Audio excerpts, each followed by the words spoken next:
ಅಭಿಜಿತ್ ಬೆಂಗೇರಿ ಅವರ ನಮಸ್ಕಾರ. ನಮಸ್ಕಾರ. ಅಂಪೈರ್ ಆಗಬೇಕು ಅನ್ನೋ ಒಂದು ಐಡಿಯಾ ಯಾವಾಗ ಬಂತು ನಿಮಗೆ? ಸೊ ಆಡುವಾಗ ಏನು ಲಾಸ್ ಬಗ್ಗೆ ಇಂಟ್ರೆಸ್ಟ್ ಬರೋಕ್ಕೆ ಶುರು ಆಯಿತು. ಅಂಪೈರಿಂಗ್ ಕ್ಲಾಸಸ್ ಇದೆ ಅಂತ ಗೊತ್ತಾಯಿತು. ಸೊ ಅವಾಗ ಅಂಪೈರಿಂಗ್ ಕ್ಲಾಸಸ್ ಸೇರಿಕೊಂಡೆ. ಅಟ್ ದ ಏಜ್ ಆಫ್ 17 ನಾನು ಅಂಪೈರಿಂಗ್ ಶುರು ಮಾಡಿದೆ. ಪ್ಯಾಷನ್ ಅಂತ ಹೇಳ್ಬೋದು, ಇಲ್ಲ ಪಾಕೆಟ್ ಮನಿ ಅಂತ ಹೇಳ್ಬೋದು.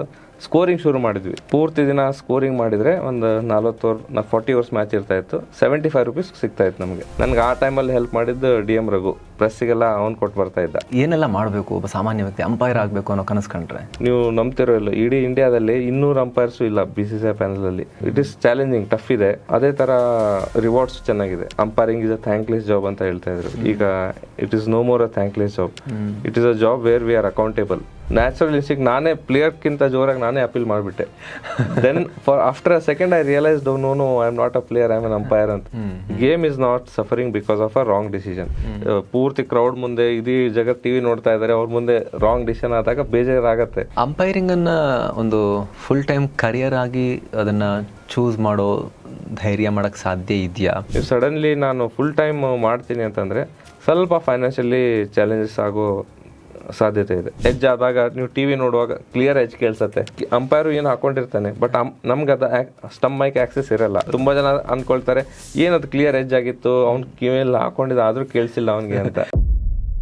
ಅಭಿಜಿತ್ ಬೆಂಗೇರಿ ಭಾರತೀಯ ಕ್ರಿಕೆಟ್ ಮೈದಾನದಲ್ಲಿ ಎಂಥದೇ ಹೈ ವೋಲ್ಟೇಜ್ ಪಂದ್ಯ ಇದ್ರೂ ತಲೆ ತಣ್ಣಗಿಟ್ಕೊಂಡು ಪಕ್ಕಾ ನಿರ್ಧಾರ ಕೊಡೋ ಕರುನಾಡಿನ ಹೆಮ್ಮೆಯ ಅಂಪೈರ್. ಮೈದಾನದಲ್ಲಿ ಬ್ಯಾಟರ್ಗಳು 6 ಬಾರಿಸಿದಾಗ, ಬೌಲರ್ಗಳು ವಿಕೆಟ್ ಕಿತ್ತಾಗ ನಾವೆಲ್ಲ ಚಪ್ಪಾಳೆ ತಟ್ತೀವಿ. ಆದ್ರೆ ಆಟದ ರಣರಂಗದಲ್ಲಿ ಯಾವುದೇ ತಪ್ಪು ನಡೆಯದಂತೆ ಸ್ಟಾರ್ ಆಟಗಾರರು ಎಷ್ಟೇ ಅಗ್ರೆಸಿವ್ ಆಗಿ ಅಪೀಲ್ ಮಾಡಿದ್ರೂ ಬಗ್ಗದೆ ಶಿಸ್ತು ಕಾಪಾಡೋ ಅಂಪೈರ್ಗಳ ಕೆಲಸ ಇದೆಯಲ್ಲ, ಅದು ನಿಜಕ್ಕೂ ಚಾಲೆಂಜಿಂಗ್. ಈ ಕಠಿಣ ಜವಾಬ್ದಾರಿಯನ್ನೇ ಯಶಸ್ವಿಯಾಗಿ ನಿಭಾಯಿಸಿರೋ BCCI ಪ್ಯಾನೆಲ್ನ ಪ್ರಮುಖ ಅಂಪೈರ್ ಹಾಗೂ IPL ಅಂಗಳದ ಮಿಸ್ಟರ್ ಕೂಲ್ ನಮ್ಮ ಈ ಅಭಿಜಿತ್ ಬೆಂಗೇರಿ.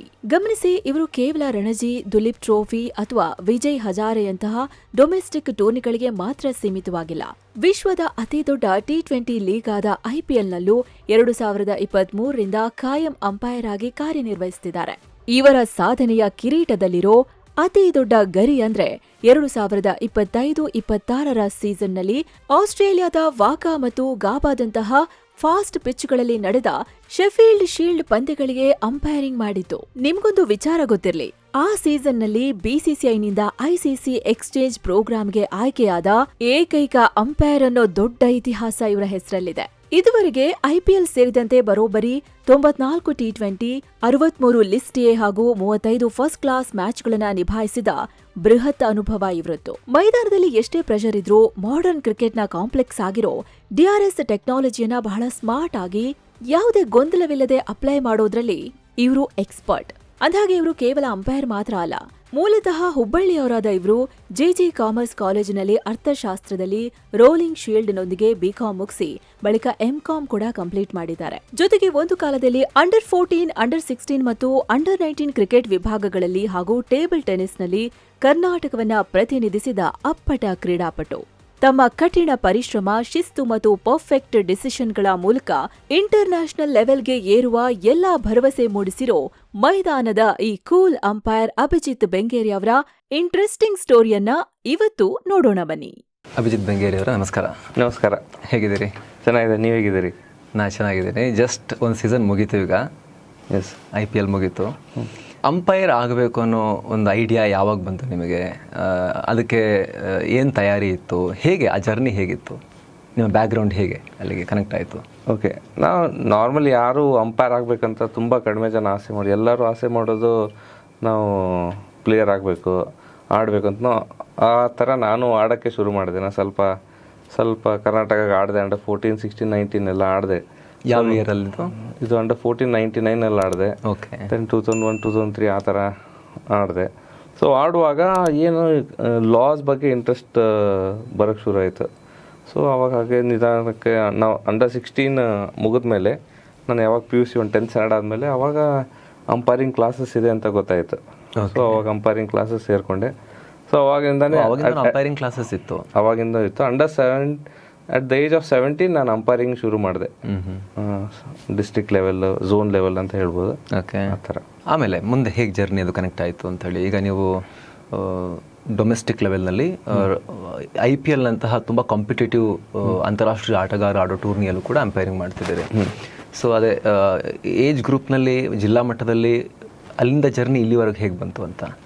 ಈಗ ಅದು ನೋಡಿ ಆ ಥರ ಆಗುತ್ತೆ ಅಂದರೆ ನಮ್ಮ ಕರ್ನಾಟಕ ಸ್ಟೇಟ್ ಕ್ರಿಕೆಟ್ ಸೆಟಪ್ ಯಾವ ಥರ ಇದೆ ಅಂದರೆ ನಾವು ಫಸ್ಟು ಸ್ಟೇಟ್ ಮ್ಯಾಲ್ ಎಕ್ಸಾಮ್ ಕ್ಲಿಯರ್ ಮಾಡಬೇಕು. ಆಮೇಲೆ ನಮಗೆಲ್ಲ first division league, second division, inter school, inter college ಎಲ್ಲ ಮ್ಯಾಚಸ್ ಮಾಡ್ತಾ ಇರಬೇಕು ಅಂದರೆ ಟು ಗೇನ್ ಪ್ರಾಕ್ಟಿಕಲ್ ಎಕ್ಸ್ಪೀರಿಯನ್ಸ್. ಅದಾದಮೇಲೆ ಯಾವಾಗ BCCI ಎಕ್ಸಾಮಿನೇಷನ್ ಕಾಲ್ ಫಾರ್ ಮಾಡ್ತಾರೋ ಸೊ ಅವಾಗ ಎಕ್ಸಾಮಿನೇಷನ್ ಅಟೆಂಡ್ ಆಗಿ ಆ ಥರ ಇರುತ್ತೆ. ಸೊ BCCIನಲ್ಲೂ ಸ್ಟ್ರೇಟ್ ಅವೇ ಏನು ಟಾಪ್ ಲೆವೆಲ್ ಆ ಥರ ಇರಲ್ಲ. Start with junior cricket, under 14, under 16, under 19 ಆ ಥರ ನಾವು ಪರ್ಫಾರ್ಮೆನ್ಸ್ ಪ್ರೋಗ್ರೆಸ್ ಥರನೂ ಮಾಡ್ತಾ then Ranji Trophy, Irani Trophy, Duleep Trophy ಆ ಥರ ಬಂದು ದೆನ್ IPL ಸೆಲೆಕ್ಷನ್ ಆ ಥರ ಆಗುತ್ತೆ. ಕ್ರಿಕೆಟರ್ ಆಗಬೇಕು ಅನ್ನೋ ಆಸೆ ಭಾರತದಲ್ಲಿ ಪ್ರತಿಯೊಬ್ಬರಿಗೂ ಇರುತ್ತೆ. ಹೌದು, ಎಲ್ಲರೂ ಕ್ರಿಕೆಟರ್ಸ್ ಆ್ಯಕ್ಚುಲಿ ಚಿಕ್ಕ ವಯಸ್ಸಲ್ಲಿ ಆಡಿರ್ತಾರೆ. ಆದರೆ ಅದರಲ್ಲಿ ಬೇರೆ ಬೇರೆ ಹಂತ ಮತ್ತು ಇದೆಲ್ಲ ಇರುತ್ತೆ. ಕ್ರಿಕೆಟ್ ಅಂದ ತಕ್ಷಣ ನಮಗೆ ಏನಂತ ಕಲ್ಪನೆ ಬರುತ್ತೆ ಅಂತ ಹೇಳಿದ್ರೆ, ಸಖತ್ತಾಗಿ ಹೊಡಿ ವಿರಾಟ್ ಕೊಹ್ಲಿ, ಸಚಿನ್ ತೆಂಡೂಲ್ಕರ್, ವೈಭವ್, ಬೂಮ್ರಾ ಇಷ್ಟು ಮಾತ್ರ ಕಣ್ಣಿಗೆ ಬರುತ್ತೆ. ಅದು ಬಿಟ್ಟರೆ ಬೇರೆ ಕರಿಯರ್ ಇಲ್ವೇನೋ ಅನ್ನೋ ಥರದಲ್ಲೇ ಕಲ್ಪನೆ ಇದೆ. ಆದರೆ ನೋಡಿ, ನಿಮ್ಮ ಕರಿಯರ್ ಉದಾಹರಣೆಗೆ ತಗೊಂಡ್ರೆ, ಆಮೇಲೆ ನಿಮ್ಮ ಆರಂಭದ ದಿನಗಳಲ್ಲಿ ನಿಮ್ಮ ಜೊತೆಯಲ್ಲಿದ್ದಂತಹ ಥ್ರೋಡೌನ್ ಸ್ಪೆಷಲಿಸ್ಟ್ ರಘು ಅವ್ರ ವಿಚಾರಕ್ಕೆ ತಗೊಂಡ್ರೆ, ಅಲ್ಲಿ ಬೇರೆ ಬೇರೆ ಕವಲುಗಳಿದ್ದಾವೆ ಕ್ರಿಕೆಟ್ನಲ್ಲೂ ಕೂಡ ಅನ್ನೋದು ನಮಗೆ ಗೊತ್ತಾಗುತ್ತೆ. ಸೊ ನಿಮ್ಮ ಆ ದಿನಗಳು, ನಿಮ್ಮ ಊರು, ನೀವು ಬೆಳೆದು ಬಂದ ಸಮಯ, ರಘು ಮತ್ತು ನೀವು ಒಟ್ಟಿಗೆ ಕೆಲಸ ಮಾಡಿದಂಥ ದಿನಗಳು, ಅದ್ರ ಬಗ್ಗೆ ಮೆಲುಕು ಹಾಕೋದಾದರೆ? ಓಕೆ, ನಾನು ಬೇಸಿಕ್ಲಿ ಹುಬ್ಳಿಯಿಂದ ಬಂದಿರೋದು. ಸೊ ನಾನು ಆ್ಯಕ್ಚುಲಿ ಕ್ರಿಕೆಟ್ ಆಡ್ತಾ ಸೊ ಜಸ್ಟ್ ಪ್ಯಾಷನ್ ಅಂತ ಹೇಳ್ಬೋದು, ಇಲ್ಲ ಪಾಕೆಟ್ ಮನಿ ಅಂತ ಹೇಳ್ಬೋದು, ಸ್ಕೋರಿಂಗ್ ಶುರು ಮಾಡಿದ್ವಿ. ಸೊ ಸ್ಕೋರಿಂಗ್ ಮಾಡುವಾಗ ಆವಾಗಿನ ದಿನದಲ್ಲಿ ಪೂರ್ತಿ ದಿನ ಸ್ಕೋರಿಂಗ್ ಮಾಡಿದರೆ ಒಂದು 40 ಓವರ್ಸ್ ಮ್ಯಾಚ್ ಇರ್ತಾಯಿತ್ತು, 75 ರೂಪೀಸ್ ಸಿಗ್ತಾಯಿತ್ತು ನಮಗೆ. ಸೊ ಪ್ಲಸ್ ನಾವು 3-4 ಪ್ರೆಸ್ಸಿಗೆ ಜೆರಾಕ್ಸ್ ಮಾಡಿ ಎಲ್ಲ ಪ್ರೆಸ್ಸಿಗೆಲ್ಲ ತಲುಪಿಸಿ ಬಂದರೆ 25 ರೂಪೀಸ್ ಎಕ್ಸ್ಟ್ರಾ. ಸೊ ಏನಾಗ್ತಾಯಿತ್ತು, ಕಂಟಿನ್ಯೂಸ್ ಒಂದು 15-20 ಮ್ಯಾಚ್ ಮಾಡೋದ್ರಿಂದ ಸ್ಕೋರಿಂಗ್ ಮಾಡಿ ಪ್ರೆಸ್ಸಿಗೆ ಕೊಡೋದು ಕಷ್ಟ, ಯಾಕಂದರೆ ಅವ್ರ ಡೆಡ್ಲೈನ್ ಇರ್ತಾಯಿತ್ತು, ಸಂಜೆ 7 ಗಂಟೆ ಒಳಗಡೆ ಕೊಡಬೇಕು ಆ ಥರ.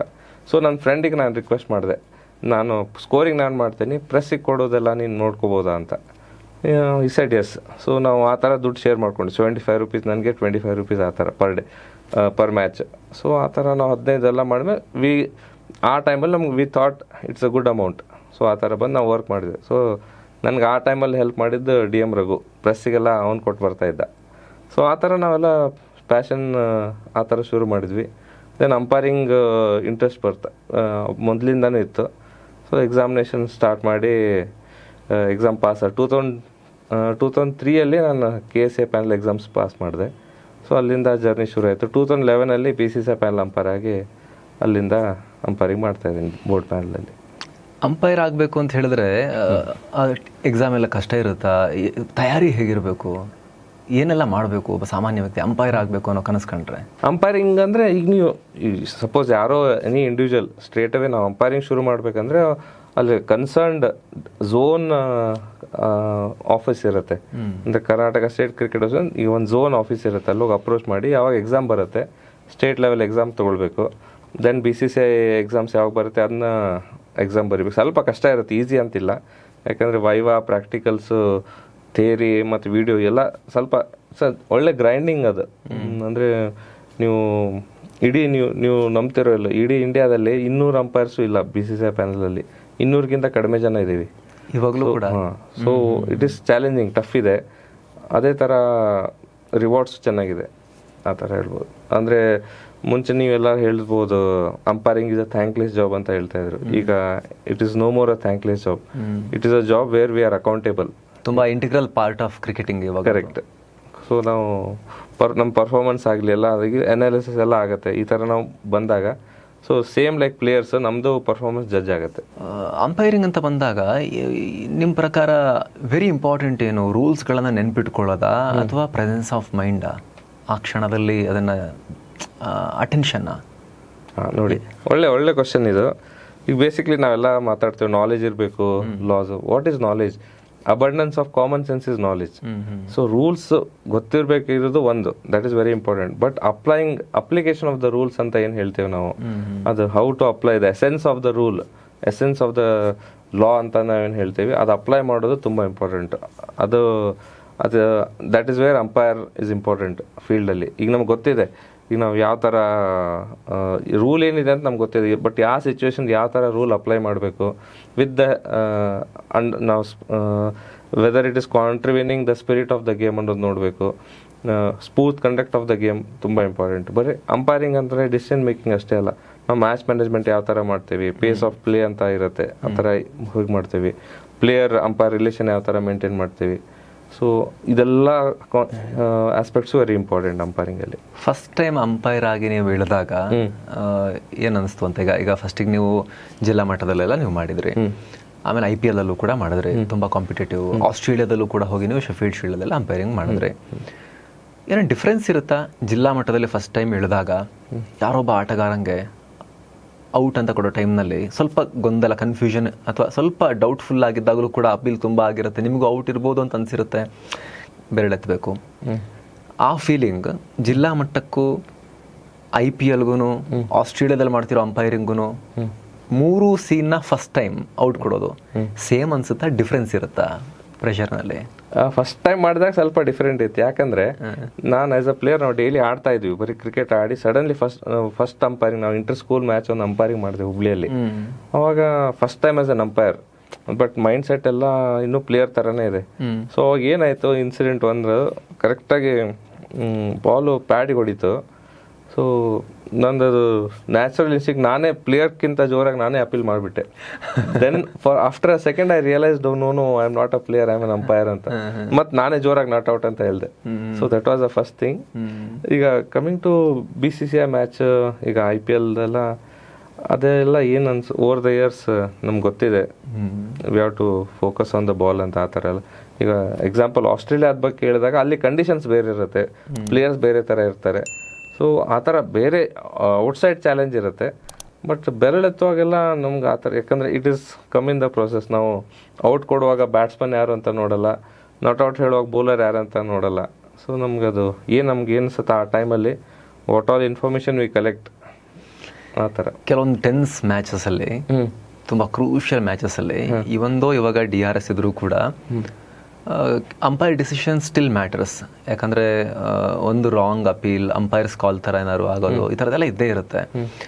ಅಪೀಲ್ ಕೂಡ ಅವ್ರದ್ದು ಒಂದ್ಸಲಿ ಕಳ್ಕೊಳ್ಳುವಂಥ ಚಾನ್ಸಸ್, ಈ ಥರದ್ದೆಲ್ಲ ಇದ್ದೇ ಇರುತ್ತೆ.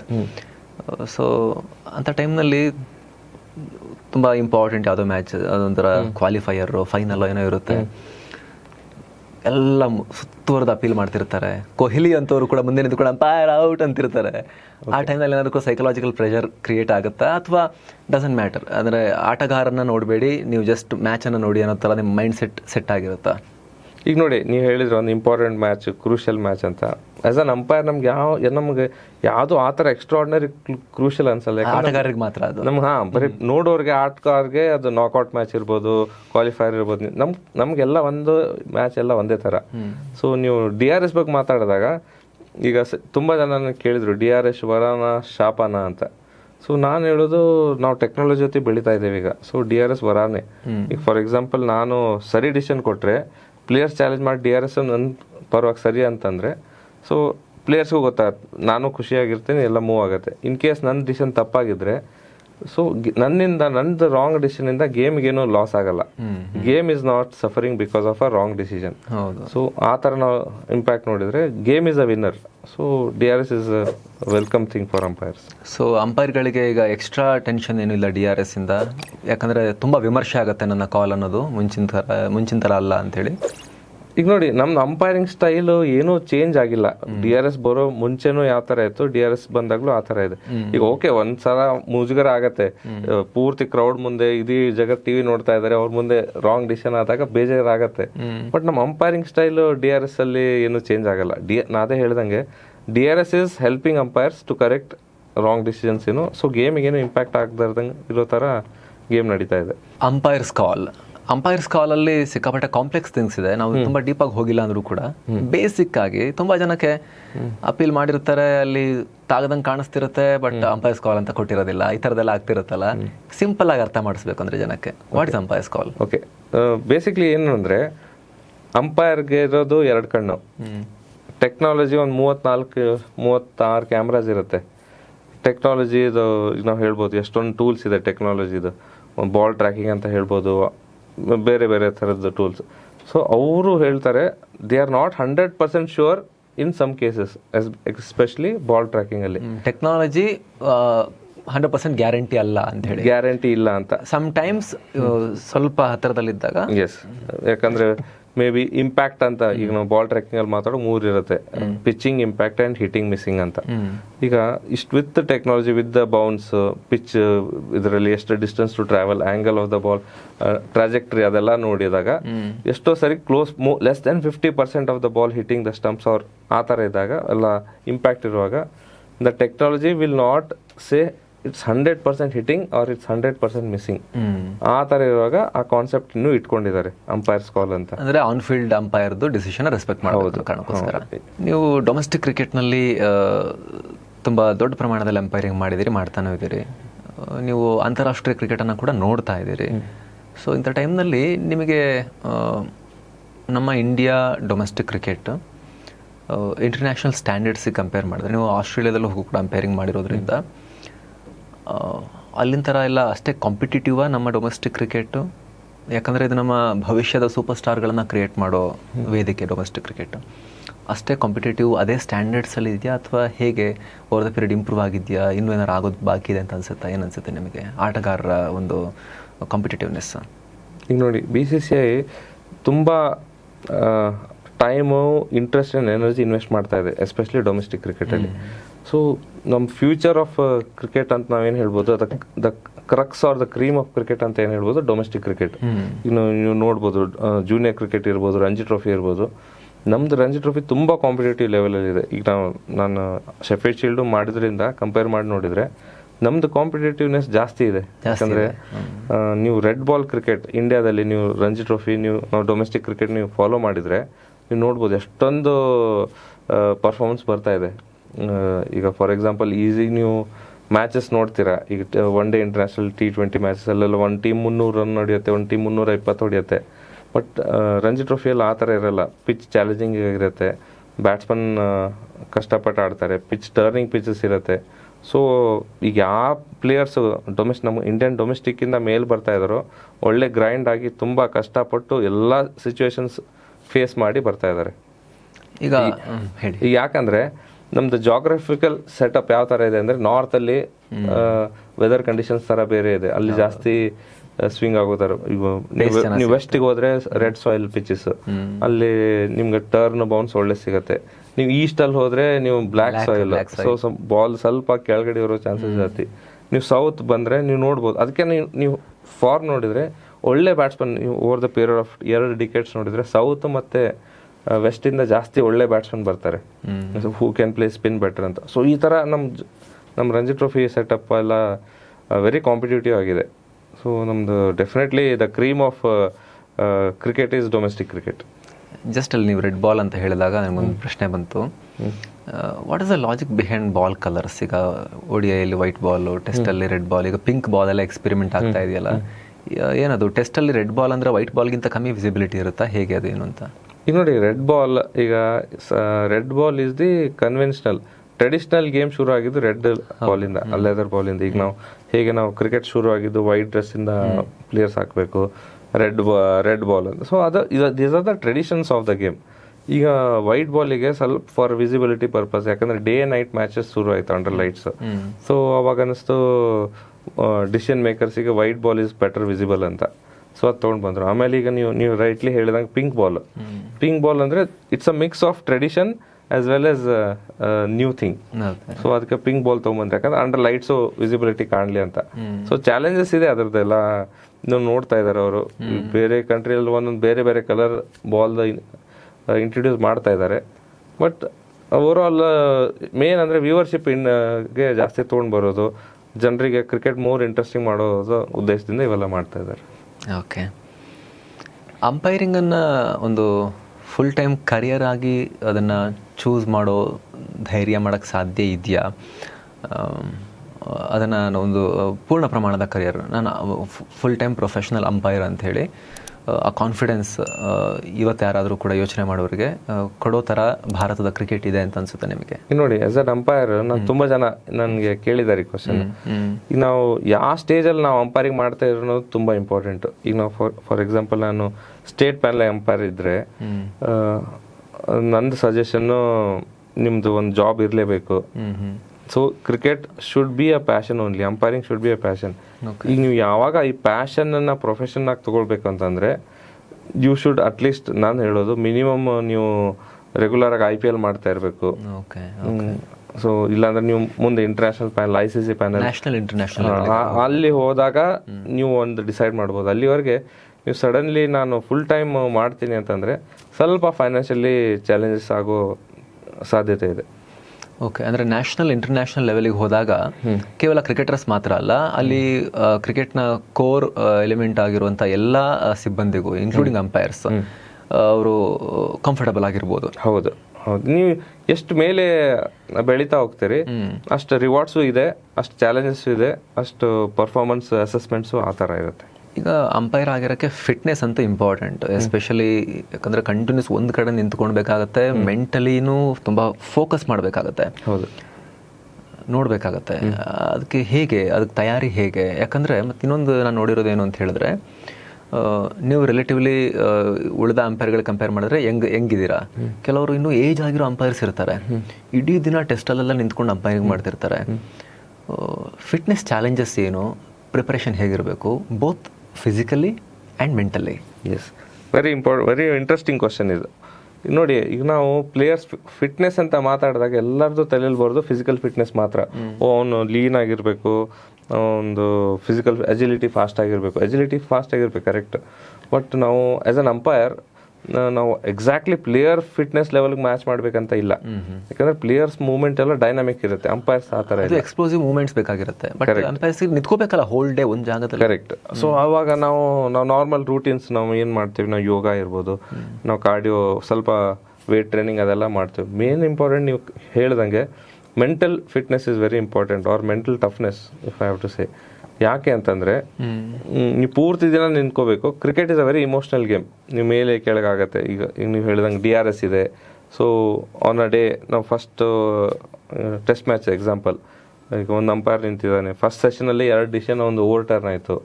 ಸೊ ನೆಕ್ಸ್ಟ್ ಅವನು 4.25 ದಿನ ನಿಲ್ಲಬೇಕು.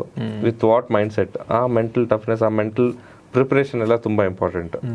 ಸೊ ಆ್ಯಸ್ ಅನ್ ಅಂಪೈರ್ ನಾವು ಎಲ್ಲ all upcoming umpires including me ನಾವೇನು ಫೋಕಸ್ ಮಾಡಬೇಕಂದ್ರೆ along with physical fitness, mental fitness ತುಂಬ ಇಂಪಾರ್ಟೆಂಟ್. ಮತ್ತು ನಮ್ಮ ಸೆನ್ಸರಿ ಇನ್ಪುಟ್ಸ್, ವಿಜುವಲ್ ಇನ್ಪುಟ್ಸ್, ಕಣ್ಣಿಗೆ, ಕಿವಿಗೆ ಬರೋ ಆಡಿಯೋ ಇನ್ಪುಟ್ಸ್, ಇದೆರಡು ಕ್ರೂಷಿಯಲ್ ಅಲ್ವಾ ನಿಮಗೆ ಆ್ಯಕ್ಚುಲಿ ಅಂಪೈರ್ಸ್ಗೆ? ಇದರಲ್ಲಿ ಯಾವುದ್ರ ಮೇಲೆ ಜಾಸ್ತಿ ಡಿಪೆಂಡ್ ಆಗ್ತೀರಿ? ಉದಾಹರಣೆಗೆ ಅಷ್ಟು ಕ್ರೌಡಲ್ಲಿ ಕೂಗೋ ಟೈಮ್ನಲ್ಲಿ ಜಸ್ಟ್ ನಿಕ್ಕಾಗಿರುತ್ತೆ ಬ್ಯಾಟ್ಗೆ, ಅಥವಾ ಆಗಿಲ್ದೇನೂ ಇರ್ಬೋದು, ನಿಮಗೇನೋ ಕೇಳ್ದಂಗೆ ಆಗುತ್ತೆ ಅಥವಾ ಕೇಳ್ದೇನೂ ಇರ್ಬೋದು, ಬಟ್ ಬಾಲ್ ಹತ್ತಿರದಲ್ಲಿ ಹೋಗಿ ಸ್ವಲ್ಪ ಡಿವೇಟ್ ಆಗಿದೆ ಅಂತ ಅನಿಸ್ಬೋದು. ಕರೆಕ್ಟ್. ಅದನ್ನೆಲ್ಲ ಜಡ್ಜ್ ಮಾಡೋಕ್ಕೆ ಯಾವುದ್ರ ಮೇಲೆ ಜಾಸ್ತಿ ಡಿಪೆಂಡ್ ಆಗ್ತೀರಿ? ಈಗ ನೋಡಿ, ಯಾರಾದರೂ ಅಂಪೈರು ನನಗೆ ಬರೀ ಕೇಳಿಸಿದ್ರೆ ಮಾತ್ರ ನಾನು ಕೊಟ್ಟೆ, ಇಲ್ಲ ನಂಗೆ ಬರೀ ಕಾಣಿಸ್ತು ಡಿಫ್ಲೆಕ್ಷನ್ ಮಾತ್ರ ಕೊಟ್ಟೆ ಅಂದರೆ ಅವನು ನಿಜ ಹೇಳ್ತಾ ಇಲ್ಲ. ಯಾಕಂದರೆ ಪ್ರತಿ ಸಲಿನೂ ನಮ್ಗೆ ಕೇಳಿಸಲ್ಲ, ಪ್ರತಿ ಸಲಿನೂ ನಮ್ಗೆ ಕಾಣಿಸಲ್ಲ. ನಾವು ಸಮ್ ಟೈಮ್ ನಮ್ಗೆ ಡಿವಿಯೇಷನ್ ಕಾಣಿಸುತ್ತೆ, ಸಮ್ ಟೈಮ್ ನಮ್ಗೆ ನಿಕ್ ಕೇಳಿಸುತ್ತೆ. ಯಾಕಂದರೆ ಎಕ್ಸಾಂಪಲ್ ಈಗ ನೀವು ಹೇಳಿದ್ರೆ IPL ನೀವು ಚಿನ್ನಸ್ವಾಮಿ ಸ್ಟೇಡಿಯಮಲ್ಲಿ ಮ್ಯಾಚ್ ಇದ್ದರೆ, ಈಗ ನಾವಿಬ್ಬರು ಎಷ್ಟು ಹತ್ರ ಕೂತಿದ್ದೀವಿ, ನೀವು ಮಾತಾಡಿದ ನಂಗೆ ಕೇಳಿಸಲ್ಲ. ಸೊ ಆ ಟೈಮಲ್ಲಿ ಎಜ್ ಕೇಳಿಸೋದೆಲ್ಲ ಒಂದೊಂದ್ಸರಿ ನಾವು ಕಾನ್ಸಂಟ್ರೇಟ್ ಮಾಡಿ ಕೇಳಿಸತ್ತೆ, ಎಜ್ ಕೇಳಿಸಲ್ಲ ಅಂತಲ್ಲ, ಬಟ್ ಒಂದೊಂದ್ಸಲಿ ಡಿಫ್ಲೆಕ್ಷನ್ ಆಗುತ್ತೆ. ನಾವು ಏನು ನೋಡ್ತೇವೆ, ಏನು ಕೇಳ್ತೇವೆ, ಅದೆರಡು ಸಿಂಕ್ ಮಾಡಿ ನಾವು ಡಿಸೈಡ್ ಮಾಡಿ ನಾವು ಡಿಸಿಷನ್ ಕೊಡ್ತೇವೆ. ಒಂಥರ ಅಂಪೈರ್ಗಳ ಬ್ರೈನಲ್ಲಿ ಅದು ಬೈ ಪ್ರಾಕ್ಟೀಸ್ ಒಂಥರ ಆಲ್ಗೊರಿದಮ್ ಕ್ರಿಯೇಟ್ ಆಗಿರುತ್ತೆ ಅಂತ ಕಾಣುತ್ತಲ್ಲ, ಯಾವ ಮಿಲಿ ಸೆಕೆಂಡಲ್ಲಿ ಡಿಸಿಷನ್ ಕೊಡಬೇಕಲ್ವಾ? ಕೆಲವೊಂದ್ಸಲ ಅಂಪೈರ್ಸ್ ಜಸ್ಟ್ ಥಿಂಕ್ ಮಾಡ್ತಾರೆ, ಒಂಚೂರು ಥಿಂಕ್ ಮಾಡ್ತಾರೆ. ಎಲ್ಲರೂ ಇಮಿಡಿಯೇಟ್ಲಿ ಕೈ ಎತ್ತಲ್ಲ, ತುಂಬ ಶೋರ್ ಇದ್ದಾಗ ಔಟ್ ಕೊಟ್ಬಿಡ್ತಾರೆ. ನಾನು ನೋಡಿರೋ ಪ್ರಕಾರ ಕೆಲವೊಂದ್ಸಲಿ ದೇ ಥಿಂಕ್, ಕೈ ಹಿಂಗಿರುತ್ತೆ, ಎತ್ತಲ್ಲ ಬೇಗ, ನಿಧಾನಕ್ಕೆ ಆಮೇಲೆ ಬರುತ್ತೆ. ಅಂದರೆ ಅದೇನು ಡಿಸಿಷನ್ ಮೇಕಿಂಗ್ ಆಗ್ತಿರುತ್ತಾ? ಇನ್ಪುಟ್ಸ್ನ ವಿಜುವಲ್ ಮತ್ತು ಆಡಿಯೋ ಇನ್ಪುಟ್ಸ್ದು ಡಿಸಿಷನ್ ಮೇಕಿಂಗ್ ಆಗ್ತಿರುತ್ತಾ? ಅಥವಾ ಪ್ಲೇಯರ್ ಸೈಕಾಲಜಿನ ಕೂಡ ನೀವು ಅವ್ರ ಕಾನ್ಫಿಡೆನ್ಸ್ ಲೆವೆಲ್ನ ಕೂಡ ಅದಕ್ಕೂ ಸ್ವಲ್ಪ ವೇಟೇಜ್ ಕೊಡ್ತೀರಾ? ನಾವು ಪ್ಲೇಯರ್ ರಿಯಾಕ್ಷನ್ ಮೇಲೆ ಹೋಗಲ್ಲ, ಯಾಕಂದ್ರೆ ಪ್ಲೇಯರ್ಸ್ ಎರಡು ತರ. ಅಪೀಲ್ ಅಂತೂ ನಾವು ಅಪೀಲ್ ಮೇಲೆ ಹೋದ್ರೆ ನಮ್ದೆಲ್ಲ ಗೆಸ್ ವರ್ಕ್ ಆಗುತ್ತೆ. ಅಂಪೈರ್ಸ್ ಆ ತರ ಮಾಡಲ್ಲ. ಸೊ ನೀವು ಹೇಳ್ದಂಗೆ ನಾವು ಟೈಮ್ ತೊಗೊಳ್ತೇವೆ ಅಂದ್ರೆ ನೀವು ವಿ ಕಲೆಕ್ಟ್ ದ ಕ್ಲೂಸ್, ಏನಾಯ್ತು ಫಾರ್ ಎಕ್ಸಾಂಪಲ್ ಎಸ್ಪೆಷಲಿ LBWಗೆ ಬಾಲ್ ಎಲ್ಲಿ ಹೊಡೀತು, ಎಷ್ಟು ಎಲ್ಲಿ ಪಿಚ್ ಆಗಿತ್ತು, ಎಲ್ಲಿ ಇಂಪ್ಯಾಕ್ಟ್ ಆಯ್ತು. ಸೊ ಅದೆಲ್ಲ ಸ್ವಲ್ಪ ನಾವು ಒಂದ್ಸಲ ರಿವೈಂಡ್ ಮಾಡಿ ಪ್ರೊಸೆಸ್ ಮಾಡಿ ಅದ್ ಮಾಡ್ತೇವೆ. ಈಗ ಇನ್ನೊಂದು ನೀವು ಇದು ಕೇಳಿದ್ರಿಂದ ನಾನು ಹೇಳ್ತೀನಿ, ನೀವು ಮ್ಯಾಚಲ್ಲೆಲ್ಲ ನೋಡ್ತಿರ್ಬೋದು, ಎಡ್ಜ್ ಆದಾಗ ನೀವು ಟಿವಿ ನೋಡುವಾಗ ಕ್ಲಿಯರ್ ಎಡ್ಜ್ ಕೇಳಿಸತ್ತೆ, ಬಟ್ ಅಂಪೈರು ಏನು ಹಾಕೊಂಡಿರ್ತಾನೆ, ಬಟ್ ನಮ್ಗೆ ಅದು ಸ್ಟಮ್ ಮೈಕ್ ಆಕ್ಸೆಸ್ ಇರಲ್ಲ. ಸೊ ನಮ್ದು ಕಿವಿಯಲ್ಲಿ ಏನು ಹಾಕೊಂಡಿರ್ತೀವಿ ಕಾಮ್ಸ್, ಅದು ಬರೀ ಕಮ್ಯುನಿಕೇಶನ್ ವಿತ್ ಟಿವಿ ಅಂಪೈರ್. ನಿಮಗೆ ನಮ್ಗೇನು ಕೇಳಿಸಲ್ಲ. ಅದು ತುಂಬಾ ಇಂಪಾರ್ಟೆಂಟ್ ನಿಮ್ದು ಪಾಡ್ಕಾಸ್ಟ್ ಮೂಲಕ ಹೇಳ್ಬೇಕು ಎಲ್ಲರಿಗೂ. ಯಾಕಂದ್ರೆ ತುಂಬಾ ಜನ ಅನ್ಕೊಳ್ತಾರೆ ಏನದು ಕ್ಲಿಯರ್ ಎಡ್ಜ್ ಆಗಿತ್ತು, ಅವ್ನ್ ಕಿವಿಯಲ್ಲಿ ಹಾಕೊಂಡಿದ್ದ ಆದ್ರೂ ಕೇಳಿಸಿಲ್ಲ ಅವ್ನಿಗೆ ಅಂತ. ಒಂದ್ ಮ್ಯಾಚ್ ಅಲ್ಲಿ ಅದೇ ತರ ಆಯ್ತು, ಇಂಟ್ರೆಸ್ಟಿಂಗ್. ಒಂದು ಹೋದ ವರ್ಷ ಅನ್ಸುತ್ತೆ IPL ಅಲ್ಲಿ ಒಂದು ಕಾರ್ಡ್ ಬ್ಯಾಂಡ್ ಅಪೀಲ್ ಆಯ್ತು, ನನ್ಗೆ ಏನ್ ಕೇಳಿಸಿಲ್ಲ, ನಾಟ್ ಔಟ್ ಅಂತ ಹೇಳಿದೆ. ಸೊ DRS ತಗೊಂಡಾಗ ಸ್ಪೈಕ್ ಬಂತು, when ball is next to the bat. ನಾನು ರಿವೋಕ್ ಮಾಡಿ ಔಟ್ ಕೊಟ್ಟೆ. ಮ್ಯಾಚ್ ಮುಗೀತು, ರೂಮ್ಗೆ ಹೋದೆ. ಮನೆಗೆ ವಾಪಸ್ ಹೋಟೆಲ್ ರೂಮ್ಗೆ ಹೋದಾಗ ನಮ್ಮ ತಾಯಿಗೆ ಫೋನ್ ಮಾಡಿದೆ. ನಮ್ಮಮ್ಮ ಅಂದ್ರೆ ಏನು ಅಭಿ ಎಲ್ಲ ಎಷ್ಟು ನಾನು ಮನೆಯಲ್ಲೇ ಕೂತ್ಕೊಂಡು ಅಷ್ಟು ಜೋರಾಗಿ ಎಡ್ಜ್ ಕೇಳಿಸ್ತು, ನಿಂಗೆ ಅಲ್ಯಾಕೆ ಎಡ್ಜ್ ಕೇಳಿಸಿಲ್ಲ ಅಂತ. ಸೊ ಜನರಿಗೆ ಏನ್ ಅನ್ಸತ್ತೆ, ಅಲ್ಲಿ ಅವ್ರು ಕೇಳಿಸೋ ಟಿವಿಯಲ್ಲಿ ಸೇಮ್ ನಮಗೂ ಕೇಳಿಸುತ್ತೆ. ಸ್ಟಂಪ್ ಮೈಕ್ ಇರುತ್ತೆ ಸಪ್ರೇಟ್ ಆಗಲ್ವಾ? ಸೊ ನಮಗೆ ಅದು ಇರಲ್ಲ, ಅದು that is only for the viewers. ನಿಮ್ಮ ಕರಿಯರಲ್ಲಿ ಇಲ್ಲಿ ತನಕದ್ರಲ್ಲಿ ಒಂದು ಅಥವಾ ಟಾಪ್ 3 ಡಿಸಿಷನ್ ನಿಮ್ಮದು ಹೇಳಬೇಕು ಅಂತ ಹೇಳಿದ್ರೆ, ನಿಮಗೆ ತುಂಬ very important decisions you made as an umpire on ಫೀಲ್ಡಲ್ಲಿ, ಅದು ತುಂಬ ನಿರ್ಣಾಯಕ ಆಗಿತ್ತು ಅನಿಸೋ ಅಂತ ರಿಕಾಲ್ ಮಾಡಿದ್ರೆ 1, 2, 3 ಅಥವಾ ನಂಬರ್ 1 ಯಾವುದು ಅಂತ ಅನ್ಸುತ್ತೆ ನಿಮಗೆ? ಆ ಥರ ನಾವು ಯಾವನು ನೆನ್ಪಿಟ್ಕೊಳ್ಳಲ್ಲ. ನಾವು ಡಿಸಿಷನ್ ಕೊಟ್ಟಾಗ ನಮ್ಮ ಡಿಸಿಷನ್ ಸರಿ ಇದ್ರೆ ಸಾಕು ನಮಗೆ. ನಮ್ದು ಈ ಥರ, ಯಾಕಂದರೆ ಆ್ಯಸ್ ಅನ್ ಅಂಪೈರ್ ಯಾವ ಡಿಸಿಷನ್ನು ಈಸಿ ಇಲ್ಲ, ನಮಗೆಲ್ಲ ಡಿಸಿಷನ್ನು ಟಫ್. ಸೊ ರಂಜಿ ಟ್ರೋಫಿದು ಒಂದು ಯಾವುದಾದ್ರೂ ನೆನಪು ಮಾಡ್ಕೋಬೇಕಂದ್ರೆ, ಗ್ರೀನ್ ಟಾಪ್ UP ಅಲ್ಲಿ ಮ್ಯಾಚ್, ಕಾನ್ಪುರಲ್ಲಿ ಮ್ಯಾಚ್ ಇತ್ತು, UP ವರ್ಸಸ್ ಬೆಂಗಾಲ್. ಅದರಲ್ಲಿ ಭುವನೇಶ್ವರ್ ಕುಮಾರ್ ಕಂಬ್ಯಾಕ್ ಸೀಸನ್ ಅದು. ಅವನು ಒಂದು ಇನ್ನಿಂಗ್ಸ್ ಅಲ್ಲಿ 8 ವಿಕೆಟ್ ತಗೊಂಡ. ಒಂದು LBW ಪ್ಯಾಡ್ ಬ್ಯಾಟ್ ಇದ್ದು ಕೊಟ್ಟಿದ್ದ, ಅದೊಂದು ನೆನಪಿದೆ. That was a good. ಅಂದ್ರೆ ಬೇಸಿಕ್ಲಿ ಪ್ಯಾಡ್ ಫಸ್ಟ್ ಆಗಿತ್ತು, ಪ್ಯಾಡ್ ಫಸ್ಟ್. ಅದು ತುಂಬಾ ಕಷ್ಟ ಅಲ್ಲ ಜಡ್ಜ್ ಮಾಡೋದು. ಎರಡು ಆ ತರ ಆಯ್ತು. ಅವ್ನು 8 ವಿಕೆಟ್ ತಗೊಂಡೆ. ಕಂಬ್ಯಾಕ್ ಸೀಸನ್ 4 ವರ್ಷ ಹಿಂದೆ ಅನ್ಸತ್ತೆ, ಇಂಜುರಿಯಿಂದ ಕಂಬ್ಯಾಕ್ ಮಾಡಿದ್ ಭುವನೇಶ್ವರ್ ಕುಮಾರ್. ಆ ಇನ್ನಿಂಗ್ಸ್ ಜಸ್ಟ್ ನಂಗೆ ನೆನಪಿರೋ ತರ. ಓಕೆ, ಅಲ್ಲಿಗೆ ಬಂದ್ರೆ ಬ್ಯಾಟ್ ಫಸ್ಟ್ ಅಂತ ಜಡ್ಜ್ ಮಾಡೋದ್ರಿಂದ ಅದೊಂದು ಎಕ್ಸಾಂಪಲ್ ನೀವು ಹೇಳಿದ್ರಿ. ಆ ಥರ ಮೋಸ್ಟ್ ಚಾಲೆಂಜಿಂಗ್ ಟು ಜಡ್ಜ್ ಯಾವುದು ಅಂತ ಅಂಪೈರಿಂಗ್ ನಲ್ಲಿ? LBWನೇ ಚಾಲೆಂಜಿಂಗ್. ಯಾಕಂದ್ರೆ ಬ್ಯಾಟ್ ಓನ್ಲಿ ಪ್ಯಾಡ್. ಈಗ ಪ್ಯಾಡ್ ಕ್ವಾಲಿಟೀಸು ಯಾವ ತರ ಬಂದಿದೆ ಅಂದ್ರೆ, ನೀವು ಪ್ಯಾಡಿಗೆ ಹೊಡೆದಿದ್ಯೋ ಬ್ಯಾಟಿಗೆ ಹೊಡೆದಿದ್ಯೋ ಸೌಂಡ್ ಸಿಮಿಲರ್ ಆಗಿರುತ್ತೆ. ಈಗ ಹಿಂಗ್ ತರ ಗ್ಲಾನ್ಸ್ ಮಾಡ್ತಾರೆ. ನೀವು ಥೈ ಪ್ಯಾಡ್ ಹೊಡೆದಿದ್ಯೋ ಗ್ಲೋ ಹೊಡೆದಿದ್ಯೋ ಸೌಂಡ್ ಸಿಮಿಲರ್ ಇರುತ್ತೆ. ನೀವು ಬಾಲ್ ನೀವು ಆ ಟೈಮಲ್ಲಿ ನೋಡಿ ನೀವು ಜಡ್ಜ್ ಮಾಡ್ಬೇಕಾಗತ್ತೆ. ಸೊ ಆ ಥರದ್ದು ಸ್ವಲ್ಪ ಚಾಲೆಂಜಿಂಗ್. ಒಂದೊಂದ್ಸರಿ ಬ್ಯಾಟ್ ಕವರ್ ಆಗತ್ತೆ, ಕಾಲ್ ಕವರ್ ಆಗುತ್ತೆ, ನೀವು ಇಂಪ್ಯಾಕ್ಟ್ ಒಂದೊಂದ್ಸರಿ ಕಾಣಲ್ಲ. ಸೊ ಇವೆಲ್ಲ ಚಾಲೆಂಜಸ್ ಇದೆ. ಏನಂದರೆ ಈಗ ಕ್ರಿಕೆಟ್ ಯಾವ ಥರ ಆ್ಯಸ್ ಅನ್ ಅಂಪೈರ್ ನೋಡೋದಂದರೆ, ಬಾಲ್ ಮೂವ್ ಆಗ್ತಾ ಇದೆ, ಬ್ಯಾಟ್ ಮೂವ್ ಆಗ್ತಾ ಇದೆ, ಬ್ಯಾಟ್ಸ್ಮನ್ ಕಾಲ್ ಮೂವ್ ಆಗ್ತಾ ಇದೆ. ಏನು ಮೂವ್ ಆಗ್ತಾ ಇಲ್ಲ ಅಂದರೆ ಅಂಪೈರ್ದು ತಲೆ ಮತ್ತಷ್ಟು 3 stumps. So with all the things moving, ನಾವು we have to judge the impact. Especially LBW, ಅದೇ LBW ಚಾಲೆಂಜ್. ಆಸ್ ಅ ಅಂಪೈರ್ಗೂ ಒಂದೊಂದು ದಿನ ಆಗತ್ತೆ, ಎರರ್ಸ್ ಆಗುತ್ತೆ. ಅಂಪೈರ್ನ ನಾವು ಜಡ್ಜ್ ಮಾಡೋದು ಬರೀ ರಾಂಗ್ ಡಿಸಿಷನ್ಸ್ ಮೇಲೆ. 10 ಒಳ್ಳೆ ಡಿಸಿಷನ್ ಕೊಟ್ಟರೆ ಯಾರು ನೆನಪಿಡಲ್ಲ. 11ನೇ ಡಿಸಿಷನ್ ಒಂದು ರಾಂಗ್ ಆಗ್ಬಿಟ್ರೆ, ಇವನ್ ಅಂಪೈರ್ ಸರಿ ಇಲ್ಲ, ಇವನ್ ರಾಂಗ್ ಡಿಸಿಷನ್ ಕೊಡ್ತಾನೆ. ವಿರಾಟ್ ಕೊಹ್ಲಿ ಯಾವ ಥರ ಅಂತಂದ್ರೆ, ಅವ್ರ ಅಪೀಲ್ ಅಗ್ರೆಸಿವ್ ಆಗಿ ಮಾಡ್ತಾರೆ. ಅವ್ರು ಗೇಮು ಫುಲ್ ಪ್ಯಾಷನೇಟ್ ಆಗಿ ಆಡ್ತಾರೆ, ಗೇಮ್ ಅಗ್ರೆಸಿವ್ ಆಗಿರ್ತಾರೆ ಆನ್ ದ ಫೀಲ್ಡ್. ಬಟ್ ಅಲ್ಲಿ ಹೋಗಿ ನಿಂತ್ಕೊಂಡು ನಿಮ್ಮ ಸ್ಲೆಡ್ಜಿಂಗಿಗೆ ನಾನು ಅದ್ರಲ್ಲಿ ಅಪ್ಪನ್ ಥರ ಮಾಡ್ತೀನಿ ಅಂತ ಹೇಳಿ ತೋರಿಸ್ಕೊಟ್ರು ವಿರಾಟ್ ಕೊಹ್ಲಿ. ಹೇಳಿದ್ರು ಅವರು, ವಿರಾಟ್ ಕೊಹ್ಲಿ ಏನು ಮುಚ್ಚುಮರೆ ಮಾಡಲಿಲ್ಲ ಅದರಲ್ಲಿ. ನಾವು ಇಲ್ಲಿ ಹೇಗೆ ಆಡ್ಬೇಕು ಅದು ಹಾಗೆ ಆಡ್ತಿದ್ದೀವಿ, ಇಲ್ಲಾಂದ್ರೆ ಆಡೋಕ್ಕಾಗಲ್ಲ ಅಂತೇಳಿ. ಫೇರ್ ಪ್ಲೇ ಅವಾರ್ಡ್ ಅಂತ RCBದು ಇರುತ್ತಲ್ಲ, ಇದು ಎಲ್ಲ ಪ್ರತಿ ವರ್ಷ ಇರುತ್ತೆ. ಅದರಲ್ಲಿ RCB ಯಾವಾಗಲೂ ಯಾಕೆ ಸ್ವಲ್ಪ ಕೆಳಗೆ ಇರುತ್ತೆ, ಏನು ಯಾಕೆ ಅಷ್ಟೊಂದು ಅಗ್ರೆಸಿವ್ ಇರ್ತಾರ RCB ಅವರು, ಏನ್ ಕತೆ ಅಂತ ಹೇಳಿ? AC ರೂಮು ಆರಾಮಾಗಿ ಕೂತಿರ್ಬೋದು, ಬಟ್ ಆ that seat is hot seat. ನಾನು ಅಂಪೈರ್ ಆಗಬೇಕು ಅಂತ ಯಾರಾದರೂ ಯೋಚನೆ ಮಾಡ್ತಾ ಇದ್ರೆ ಅಂಥವ್ರಿಗೆ ನಿಮ್ಮ ಸಲಹೆ ಏನು? ದುಡ್ಡು ಸಿಕ್ಕಾಪಟ್ಟೆ ಬರ್ತಾ ಇದೆ, ಅಂಪೈರ್ ಆದ್ರೆ ಚೆನ್ನಾಗಿ ದುಡ್ಡು ಮಾಡ್ಬೋದು ಅಂತ ಅಂಪೈರಿಂಗ್ ಮಾಡಿದ್ರೆ ಮೇ ಬಿ ದ ಮೋಟಿವೇಶನ್ ಜಾಸ್ತಿ ದಿನ ಇರಲ್ಲ. ಮೊದಲೇ ತಲೆಗೆ ಇರುತ್ತೆ ರಕ್ತ. ಸೊ ಆ ಟೈಮಲ್ಲಿ ಇನ್ನೂ ನಾವು ರೂಲ್ಸ್ ಎಲ್ಲ ಮಾತಾಡಿದ್ರೆ ಅವ್ರು ಸರಿಯಾಗಿ ತಗೊಳ್ಳಲ್ಲ.